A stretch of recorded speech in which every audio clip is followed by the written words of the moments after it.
settlement and discussed it with every family who said and who signed a document saying they wanted us to enclose their toilets. The ANC Youth League decided better for them.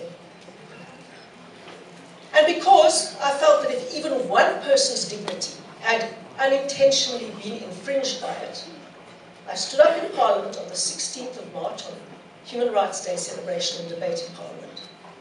And I said that if anybody had had their dignity infringed, we greatly regretted it and we were sorry about it. So I apologised in Parliament for it, in the National Parliament.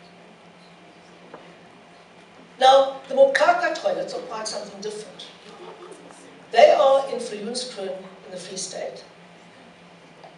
And they were built between 2001 and 2003 and have been without walls ever since in an ANC municipality. This was in the media, a very small story compared to the hoo-ha about Mokaza. Tiny little story that no one would have noticed. In the media in July, it was in fact the 11th of July 2010. En geen haan het daarna gekraai nie. No one bothered about it.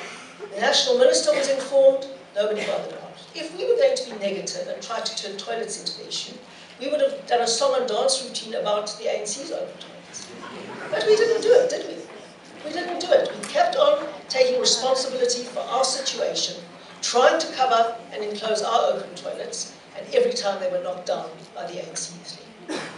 And I'll tell you the difference. I'll tell you the difference. In Makaza in Khayelitsha, no one ever had to use an open toilet. They were always the closed toilets.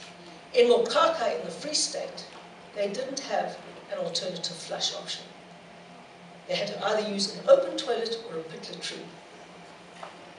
Secondly, the minute we heard about and saw for the first time 6 weeks after the toilets were built that there was an open toilet, we moved in to enclose them. The ANCs are standing there 8, 9 years later with no attempt to do anything about it. And there are 1,600 of them in Mokaka. And lastly, if the ANC did go to enclose those toilets, I promise you the DA wouldn't go and break them down. And if the DA did, there would rightly be a national scandal. So there's been a total double standard around these two issues. A total double standard. And while we have been completely quiet and haven't upped the ante, and haven't tried to rubbish and try and draw comparisons, in the last week of the campaign, we've simply asked the Human Rights Commission, who received a complaint 7 months ago, but have been dead quiet around this issue since then. We're just saying, when can we expect your report, Human Rights Commission, about the Mokaka toilets? So that is the difference. And you can see, on a simple comparison of the facts, where the truth on this matter lies. Thank you very much. Which is where I also went to in some major emergencies. So let me say that that public hospital is probably the best on this continent, and it is a magnificent public facility. The question is not, obviously you have to ask politicians if they're sending their children to private schools, why they're sending their children to private schools, absolutely. The question is about how we improve the quality of the weak public schools. The good public schools in our system are among the best in the world. And they are outstanding and they produce outstanding results. And those parents can afford tutors. Sorry? No, so let me just get to the question. Let me just answer your question. You are absolutely right that education, primarily for the poor, is disastrous. And it is because we haven't got 4 basic things right. First of all, to get education right is quite a simple formula. You have to have an outstanding teacher in every classroom, present, punctual, and prepared. You have to have a textbook for every child in every subject. You have to have time management so that enough time is spent on the teaching and learning enterprise, both at school and after school. And you have to have technology, because that is the purveyor of a lot of the curriculum in a modern context. Now, it is those 4 things that we are trying to improve. We've only got a few schools left to go in terms of a technology platform in the Western Cape for every single school. We're this year introducing textbooks for every pupil in every class for the first time. It's very tragic that this is the first time it's happened, but it's now going to happen. And we are battling this problem of teacher quality, because that is where the heart of the problem is. We are spending billions of rands a year on education. The input is all there, but there is no link between that input and the outcome. And the weakest link in the chain, by far, is the poor quality of many of the teachers. We've got outstanding teachers and we've got really, really weak teachers.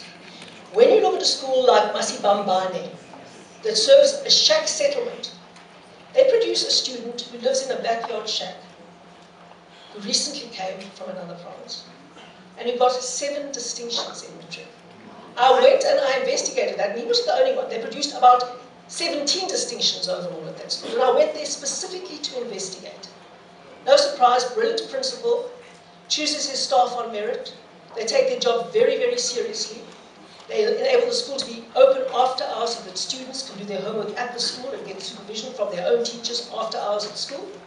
And they have a technology platform provided by the DA government. And they ensure that every child has a textbook. And look at the results. Every single child in that school qualified for some form of tertiary education. So this is what can be done in the poorest of communities if you get those 4 elements right, and that is what we're trying to do throughout the Western Cape.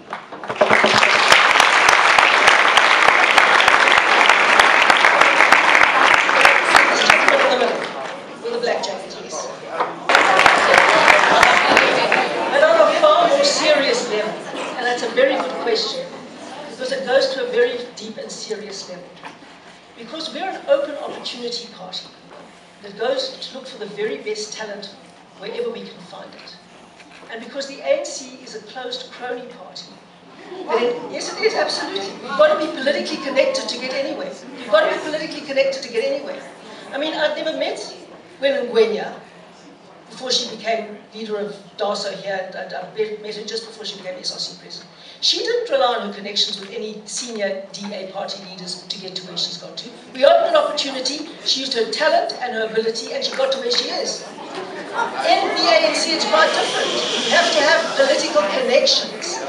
And that is why Julius Malema is where he is. He backed President Zuma backed him, and now they're caught in this vice grip of each other. Now let me tell you this. In 2014 and certainly in 2019, the choice for president may well be between Julius Malema and one of the DA's great young leaders who are coming forward. And then you will see the core difference between the open opportunity approach and the closed crony approach.